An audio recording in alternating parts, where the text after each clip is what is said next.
वालेकुम, आप देख रहे हैं के न्यूज एचडी में हूं हारिस अली शाह गिलानी। चलते हैं आज की अहम खबरों की तरफ। रुक करेंगे रेनाला खुर्द का, जहां से रिपोर्ट कर रहे हैं हमारे नुमाइंदे सज्जाद खालिक लखवी। रेनाला खुर्द नए तैनात होने वाले एसएचओ थाना सिटी फर्रुख शहजाद भट्टी ने कहा है कि मंशियात फरोश और जराइम पेशा अफराद के खिलाफ भरपूर कार्रवाई अमल में लाई जा रही है।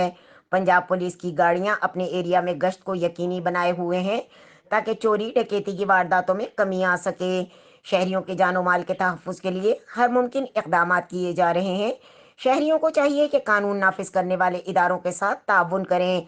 अगर आपको कोई मशकूक शख्स नजर आए तो फौरी तौर पर पुलिस को आगाह करें।